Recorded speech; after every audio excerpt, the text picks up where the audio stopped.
Welcome, welcome, welcome. Week two preview. The Scene presents views from the 22. Y'all see how I did that robotic like so y'all can catch all of that flow? Ooh. He can flex too. Now, with that being said, hey man, shouts out to the crew. Scene presents views from the 22. I am Germ So True. That is Mo Schefter. That is Vic Jr.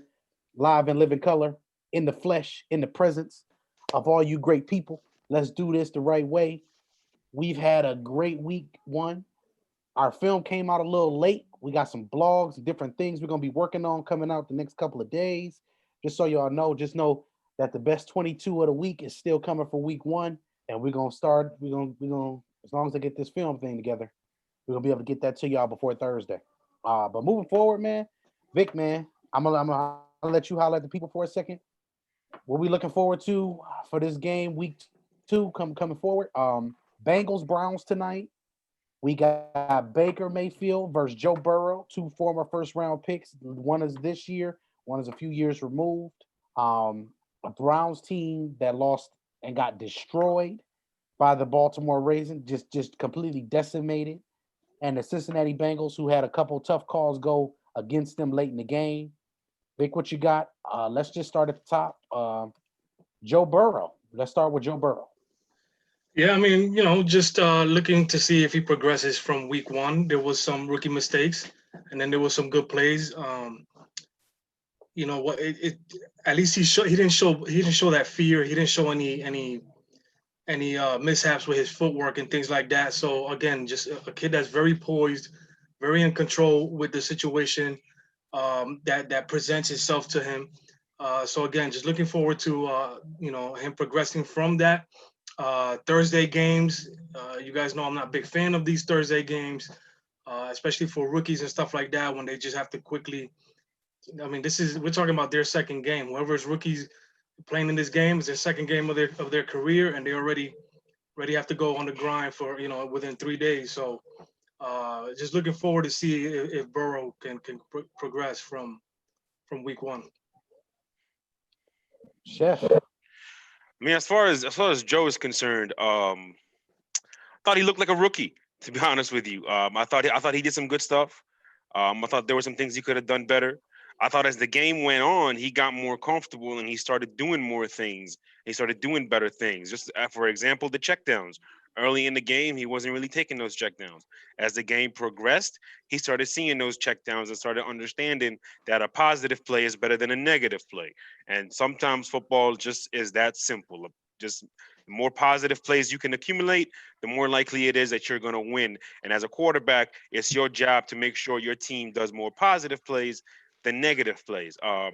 I thought he did a tremendous job with his anticipation. He displayed that early. He displayed that often. He displayed that consistently.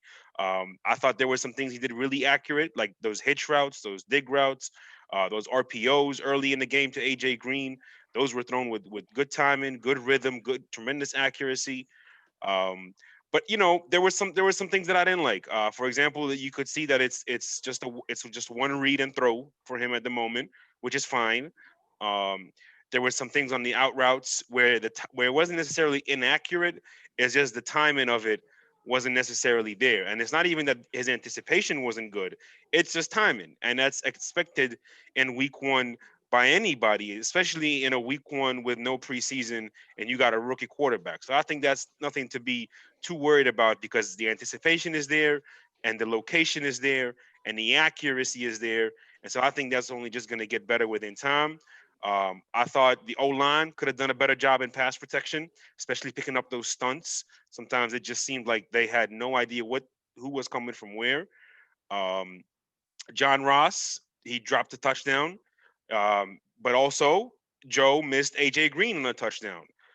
But then in the end, you know, let's just forget that about the what happened with that call with whether AJ Green pushed off or not. In the end, in that last drive, I thought he did a very good job with poise, a very good job with management, with managing the game, with understanding the situation, with the quick throws to keep the ball moving. And so I thought overall I would give him a C plus. Um, and maybe if they won, it would have been a B minus. Maybe that's unfair on my part. But I think overall, I'm just gonna give him a C plus, and trending upwards. Jerm, what'd you think of his I, performance? I'm gonna be honest with you. I agree with you. I felt the timing was off. Yes. It was it's timing. Everything with Joe right now is off with timing. We won't really see Joe until maybe week 4. Really, when a week 4 to 6 with better timing, I think that'll help a lot. Um, Offensive coordinator, whatever his name is, that escapes me at the moment. More quick throws. You Yeah. got a slant and drag master on your Yes. team with Boyd and with AJ Green. Quick throws. We don't need to do all this extracurricular sophisticated things because just off of those quick throws, you're going to get mixing out of the backfield one-on-one with somebody. And that's another good matchup that you're going to get. If we get quick throws, we can turn this into, as Vic says, a Tom Brady-like type of situation for him, where it's just reading and diagnosing things quickly. If you get Yes. him going with that now, it's going to be a problem later on. That's going to be a problem for defenses later on, as he gets better pre-snap. That's all I really want to say about that. Now, as far as this one other little key thing I want to say, Yeah, go ahead, bro. I want Mixon to be a bigger focal point of the offense. Mm. If you don't have a good tight end, I want the running back to be more involved in the passing game. Why? Because the running back creates even better matchups, especially in the middle of the field, especially for a guy like Burrow who can throw outside the numbers with the way he can throw. Mixing a bigger focal point, Tyler Boyd will get his point, his things. But when Joe read last year at LSU, it was slots, it was the Yes. slot guy, it was the flats, and then it was a seam. Let's get that same concept going. Me and Vic talked briefly earlier. Offensive coordinators, NFL personnel, stop bringing in people and trying to change who they are. They are who they are. That's it. That's all I need to say about Joe Burrow. I want to see it tonight. I'm not worried about that. Defensively, that defense is what I said it was going to be. They're going to pick up. They're going to jail. I like the pieces. Yes. I think Yeah. they're We're solid. gonna get to the defense, bro. Oh, okay. Go ahead. Yeah, Go yeah, ahead. we got you. We're gonna get to the defense. We're gonna get to the defense. Oh, Don't I'm get ready. no spoilers. Oh, I know you're ready. Oh, I know you're ready. Don't worry, we got you. We're gonna come right back to you just now. Um, to your point though, before we move on from Joe and talk about the other quarterback that a lot of people seem to be talking about this week, Oh, okay. Cool. before we Let's move go. on from Joe, the offense, to your point, Germ, is a philosophy built on getting the ball down the field. They got a lot of vertical routes, a lot of deep dig routes and posts, and like you said, especially when you got a one read rookie at the moment, which is nothing wrong with it. Patrick Mahomes was a one read second year player. Nothing wrong with being a 1 year guy or one read guy when you first get in this sophisticated league. Quick throws, quick throws, quick throws, and to your point again, True. When they threw those hitch routes, they threw about 4 or 5 hitch routes. Most of them was to AJ Green. One of them was like a comeback hitch from the slot, again, to your point, to Tyler Boyd. And it was, again, tremendous accuracy, tremendous anticipation, tremendous ball placement, tremendous timing as well. Moving on now, it's been talked about we all over, at least in our group. I see it on Twitter. I see the YouTube video headlines because I made a vow I ain't watching nobody who wears makeup this year. Period. That's my period challenge. Um, but let's move on now to Baker. We're gonna go right back to you, Germ, because we're gonna leave the most passionate for last about this issue. So we're gonna go to you first, Germ. Is Baker on a proverbial short leash in Cleveland? No, he's a number 1 pick. It's the Floor third is year. yours. He's the number 1 pick. It's his third year. It's his third offensive coordinator. His third head coach. If you want continuity at the most important position, you got to have continuity at the head coaching position. Got to have continuity at another position, the GM position. Got to have continuity in the entire building. The Browns have no continuity at all. They're not consistent with anything that they do. They see things that work and then they try to reinvent the wheel. They came out last week in the 13 personnel in their second or third drive. The Ravens had no answer for it. Instead of going back to our 13 personnel with Harrison Bryant, Austin Hooper, and David Njoku, they come back and they try to do 2 tight ends. Bro, we just seen that this is working this way. You do not have to force the ball to Odell. You don't have to do it.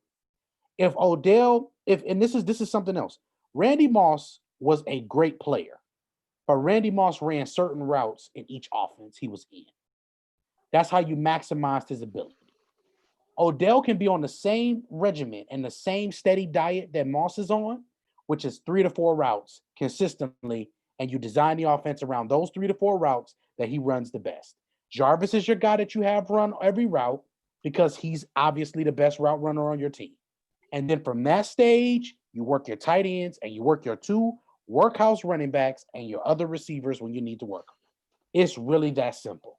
I have simplified this in 30 seconds. You have. Why is it taking everybody else so long to do it? I'm going to go and say this one thing about Baker, and I'm going to pass it. Baker is not the issue. The issue is Stefanski. I'm going to give him a couple of weeks to figure out this offense. COVID, no live reps for the most part until about 8 weeks ago. Give these guys some time to figure it out. But as I said on the show for the AFC North, Baker's not Kirk Cousins. There are some things he has to figure out. That's not a shot at him. That's just saying they're 2 totally different players. They come from 2 totally different situations. One guy is a more downfield attacking. The other guy is more West Coast and thrives a little bit more around the line of scrimmage where Baker needs to be. And that's gonna be the difference. So I'm gonna pass it on. Vic, same question to you. Is Baker? Vic is on a short leash. Yeah, well, hey, listen, I'll leave that between y'all. Is Baker on a short leash in Cleveland?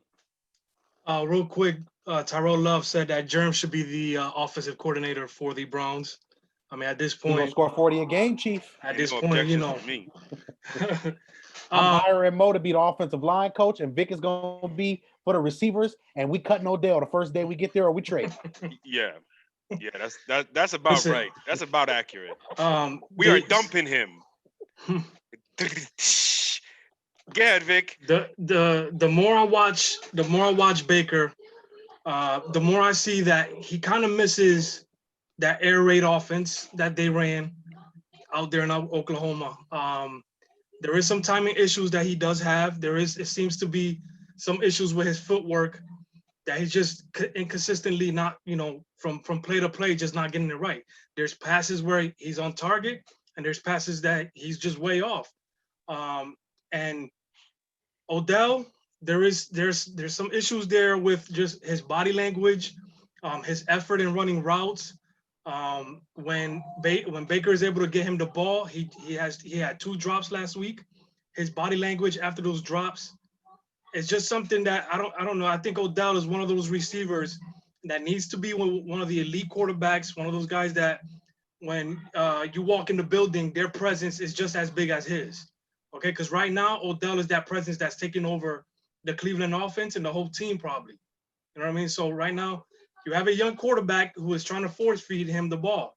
There was a period in the third quarter and one drive where 7 out of 8 Baker's 8 passes, it went straight to Odell.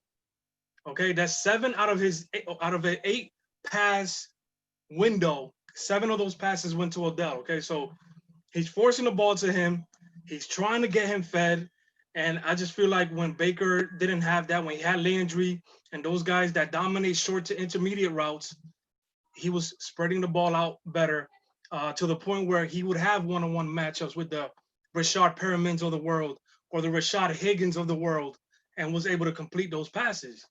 And Odell just changes a lot of things. Now, again, I'm not gonna just say that Baker is doing perfect. Like I said, there's footwork issues and there's timing issues that he needs to clean up, and it needs to start immediately. Like Germ said, he is a first-round pick.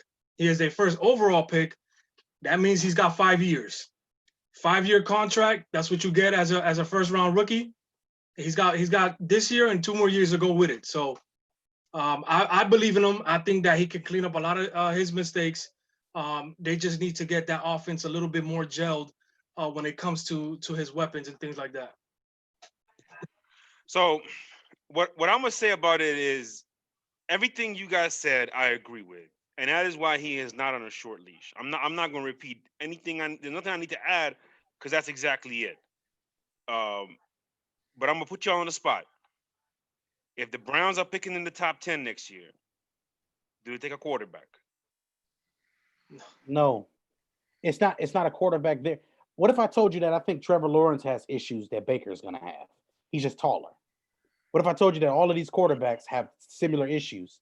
They just come from different situations, or they're all different statures, different heights, and different mental capacities. That's the key thing. When we do the scouting process for these players, Baker mentally is not his issue.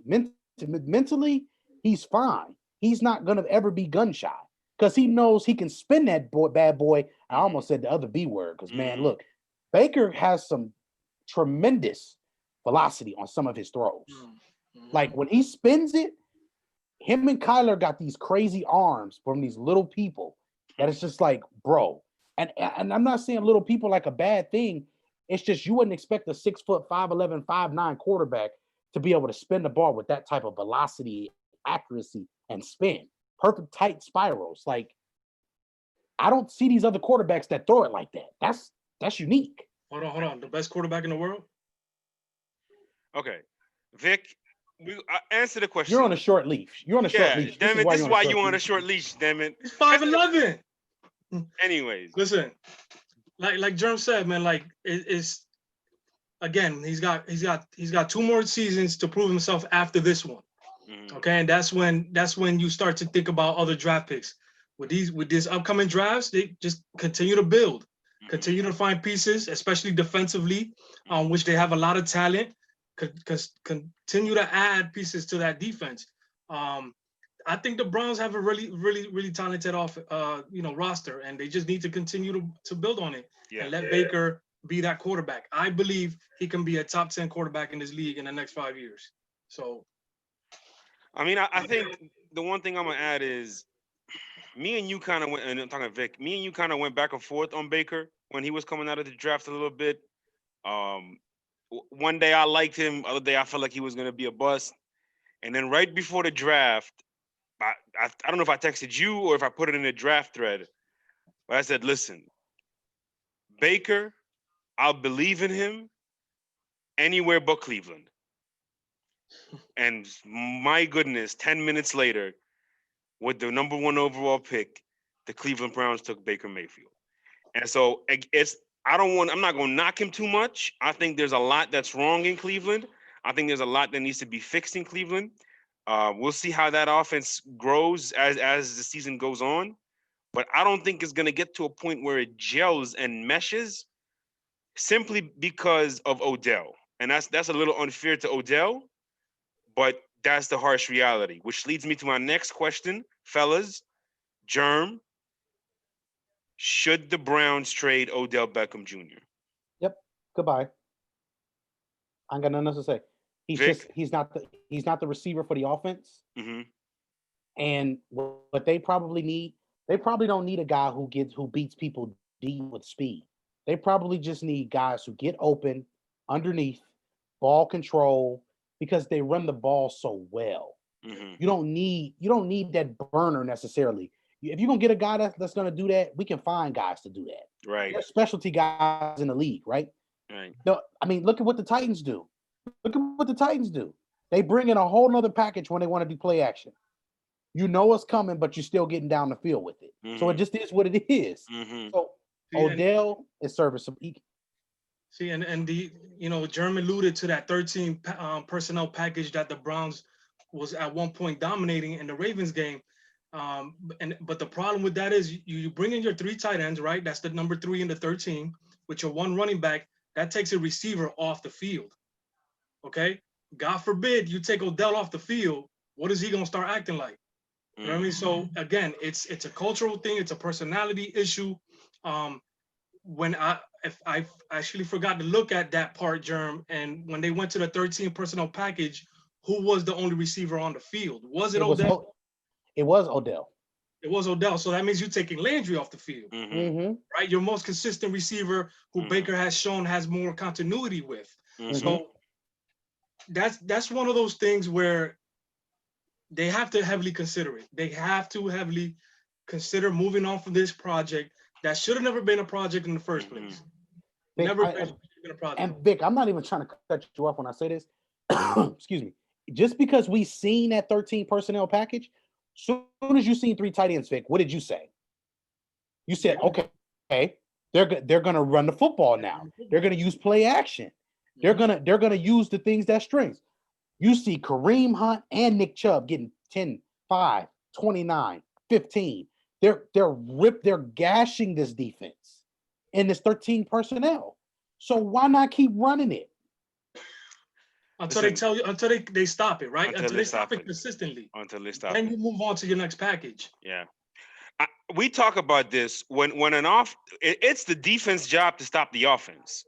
It's not the offense job to it's the defense job to stop the offense. And if you doing something that's working, you keep doing it. The two biggest examples we talk about when it comes to this philosophy is the Saints that Vic always mentions when they ran that ball 18 times in a row. I'll never forget it. 18 times in a row. And then obviously the Patriots and Colts in the 2014 season when they ran Jonas Gray for 40 carries and 200 yards on 3 plays. That's it. It wasn't a whole bunch of motion and deception and stretch and trap and inside, outside, pull. It was trap, stretch, dive. That's it. And they kept doing it and doing it and doing it and doing it. No mercy. There was no mercy. And I don't know if you have an injury report for this game, Mo, but Josh just said that there's no Geno Atkins and no Mike Daniels, which means what? Ooh. Which means what? Trap. Run the ball 15 plus times, please, in a row, and let them try to stop it. Yeah. Okay. I bet you Jarvis Landry, the team guy that I think he is, will be fine to sit on the bench for 15 plays. Amen. He just want to win the game. Right. If you want to satisfy Odella, leave him on the field then. Go ahead. Line up, Odell. Run. Run block. Give me 15 straight carries and let the defense stop you. Yeah. Hey, listen. In the words of Jarvis Landry, it's contagious. And you start running the ball, you start moving people, that shit becomes contagious. That mentality of, hey, we can line up and beat you, that becomes contagious. And you got, as the guys always talk about, you have arguably the best running back duo in the NFL. And that ain't even an exaggeration.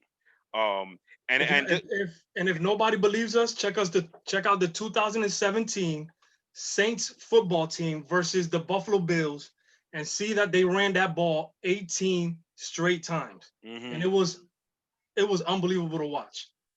And after that, you can go ahead and ask Kevin Watson. Shout out to Kevin Watson, the resident Bills fan, to give you his opinion on that game because he was not happy with it.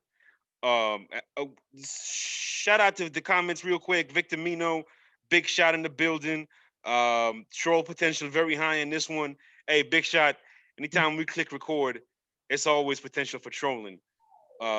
Josh Storms, Brian Callahan, and I know Vic is familiar with Brian Callahan. He's the offensive coordinator for the Cincinnati Bengals. And Tyra Love, shout out Tyra Love. You got a good question there. He says Category 5 Storms is pumped for the Ohio Bowl. Jay Ham in the building. Okay, now the comments are popping up. Xavier Soafilo, he's out for the night. I got the whole injury report right here, Mo. Here we go. At LSU, how did Odell and Landry coexist? That's a great question. Shout out to Big Shot. He's writing the 13 package in the notebook. That's what we're here to do. We're here to teach y'all. We're here to teach as much as we can teach. Ty, we're gonna have to answer that question at a later date. Because we're 7:55 now. We don't want to keep folks too long, and we do still got to dive into the game. As for Odell, let me just be a little fair to him because he is superbly talented. There is no denying his physical abilities or his abilities on the football field. But he needs to go somewhere where he's just another guy. He can't be somewhere where he's looked at as this superstar, this savior, this big man on campus type thing. Because when that ego's too big, the talent only gets less and less. And that's what we've seen out of Odell. The bigger his ego has gotten, the bigger his image has gotten, the worse and worse his production on the football field has gotten. So he needs to go somewhere where there is a established quarterback where confidence is not an issue. Aaron Rodgers, that's a potential place. Um, and that's really about it. I think Green Bay would be a decent fit. Pittsburgh, that might not be a bad place. We know Pittsburgh can handle crazy people, not crazy people, not crazy people. They can handle superstar people, diva receivers. Antonio Brown, they handled him for enough years. I mean, you got to give Pittsburgh credit because they had that man in line. The minute he stepped out of Pittsburgh, it all went south, and that's not on Pittsburgh. So I think Pittsburgh, Green Bay, and a few other teams here and there could fit well for Odell. But culture-wise, team-wise, energy-wise, chemistry-wise, he just doesn't fit in Cleveland at all. You can't forget the human element of this game, man. It's Amen. again 50% stats, 50% how you go about your business. Hey, listen, that I can't say anything about. I can't. Again, I'll go higher than that. That's just me. You know how I feel about stats, but that's just me in this thing. It's absolutely. But yeah, he's got to go. He's got to go. The sooner the better, because they're not going to miss a beat, and they might actually get better. To be honest with you, it's not like you're taking DeAndre Hopkins out of Houston. That's not what this is. You taking a guy who's not bringing any value to your football team, and that's the bottom line. He's bringing no value to your football team, so you might as well have him bring you value in terms of draft assets. You don't even have to get a player to add to your roster today. You can get a player for next year and the year after that. But he's got to go. And to be honest with you, trading him is the only way Cleveland will ever maximize their value out of that Odell Beckham Jr. trade. Moving on now, let's dive into the game. It's 7:57. We wanted to be out of here by 8. We might go overtime to 8:05, but let's get cracking on this. Bengals, Browns, Battle of Ohio, 0-1 versus 0-1. But certainly Cleveland's 0-1 looked a lot better. I mean, Cincinnati's 0-1 looked a lot better three than or four plays is the difference in that game for them. indeed. But for some reason,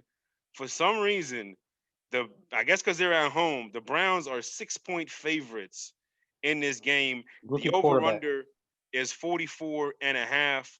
6-point favorites at home. I mean, that's pretty average, but I thought it would be more like 3. Anyways, Jerm, what you got on this game? Bengals defense is better than the Browns defense in certain areas, especially the pass rush when it comes down to it just overall. I do think Myles Garrett is the best defensive player on the field for the majority of this entire thing, but Myles Garrett is who he's always been. I'm extremely proud of him as a player. It was good to see him back last week helping that rush defense, and especially in that pass rush. It was a lot of good plays he made. I just look forward to two things in this game. There's two things I'm looking for. Which quarterback gets into rhythm, and which defense takes away the easy stuff. And at the end of the day, I think the Bengals defense will play a little bit better than the Browns defense today. I think that'll be the difference in the game. Give me the Bengals tonight. Again, tonight out for the Cleveland Browns, we have Greedy Williams is out again with the shoulder. Linebacker Jordan Phillips is out with a knee. Kevin Johnson is out, liver, and Mac Wilson is out again with a knee. Those guys were very, very, very much missed last week, and you could tell. Give me Cincinnati today. I'm gonna go over. I'm gonna say give me Cincinnati 26-17. I think Cincinnati pretty much takes this game. Give me, so for all my gambling people, Cincinnati with the points. But that's under. You taking the under? That's 43 points. Oh, okay. So you Well, taking just under? so I could take over. So just so Yeah. I could take the over 26-20. There you go. Hey, you could have said 26-18. No, that would have been an asshole 26-19 move. actually. Okay, but you taking Cincy to win outright? Yeah, Cincy to win outright. Got you, Vic. What's your thoughts on this game? Yeah, I'm gonna need to see the Bengals offensive line take a step forward. Amen. These guys, I mean, they came back from injury last season. This is from last season's injuries. They're together now. They didn't do a great job protecting Joe last week, as well as creating some holes for Joe Mixon. This is a good time for them to attack the secondary and the front seven of the Browns if this offensive line can get together. You still got Myles Garrett to take care of, but other than that, like Jerm said, there's some injuries at the linebacking position. Attack that front seven. See if you could get that running game started, and Joe Burrow can then get in a nice rhythm with his talented pass catching options. I will go with the Bengals. I think the Bengals got a chance to score 27 in this game. I think it'll be a closer game though. I think it'll be 24 from the Browns. 27-24 Bengals. Yeah, so I mean, again, you guys touching on pretty much all the points. I am looking to see how the Bengals perform in the run game. I think for any rookie, the run game is the best friend, and Joe Mixon is a guy who can be that guy. He can carry that load, and then you got Gio Bernard for depth to be that third down guy if you want to give Joe a break, even though Joe can do anything on that football field. But Gio is certainly a guy who could bring in there, change of pace, just give Joe a rest. He can do a lot of good things in the passing game as well. He did a few good things in the passing game last week, and I expect them to continue to build on that. As for Myles Garrett versus this offensive line, Myles Garrett is in that Aaron Donald territory where he can just take over a football game. He can just wreck a game plan. It doesn't matter what you have prepared until you feel his presence, until you feel that first punch, nothing matters. That's just the reality when you play against a force like Myles Garrett.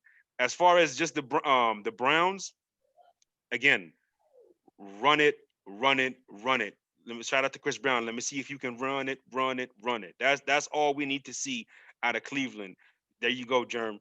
Hey, hey man, listen. Germ's smooth on the dance floor. Don't let him tell you anything otherwise. Germ is smooth on the dance floor. You better believe it. Telling you that trap play, I was the pulling guard. Wham! Let's go. But real quick. Josh said Myles Garrett versus Jonah Williams matchup should be fun. Listen, not fun for you, Josh. Yeah, there's a good chance that it's not going to be fun for you to watch, Josh. I love you, my boy, but that could be a tough matchup for the kid. He was inconsistent on Sunday against the Ravens, so. And here's the thing too, not to cut you off, Vic. I think the problem with Jonah is he should be the guard and not the tackle. We talked about this. Yeah. We've been hitting on these players, bro. We've been hitting on them. It's just finding that left tackle though, Germ. That's going to be the key. I'm with it, but they could have drafted Josh Jones. Hey, let's get to the comments real quick so we can get these folks out of here. Because as you can see, when we start talking, if we start getting off track, forget it. We'll run the entire American highway just talking football because it's a rabbit hole when we start talking football. We were 3 hours on the phone yesterday. I don't even know how. I don't even remember what we talked about. It was just football after football after football. Let's get to the comments real quick. Odella Geesh Vic, direct quote from Big Shot. Yeah, as you can see, Big Shot, giant superstars and Vic slander goes hand in hand. Jorge says, thank God they got rid of him. Josh says if the Browns trade Odell inside the division, it shows to say they showed that they wanted to win less than he even thought. Appreciate your Ty Love for the compliments. And that's about it. What's going on, Mr. Calvin Justice? That's about the game. I'm going with Vic's score as well, 27-24 Bengals. So yes, I'm taking the over. And yes, I'm taking the Bengals to win outright as we all did. That's Germ So True. I'm Vic Jr. Whoa. Whoa. You're on a short leash. Whoa. That's I'm Germ So True. That's Mo Schefter. That's Vic Jr. And we are Views from the 22. Cut. Presented by The Scene. Make sure y'all subscribe. Check out the channel. Everything else like that. Don't worry, Mo. I had to pick you up after that. I appreciate you. I was falling. Bro. I was like, woo, I'm trying to get my balance and everything. And I kept going with it too. I was like, wait a minute. He's like, that's that gift. He's like, Yo, Oh the man. Scene Facebook page. Make sure y'all check out the like page. Also, the Scene on YouTube as we are here now. Just make sure y'all smash the like button. Get all the notifications because you just never know when we may go live with any content. You just never know. You just That being never said, know. y'all, Houston the 22, man.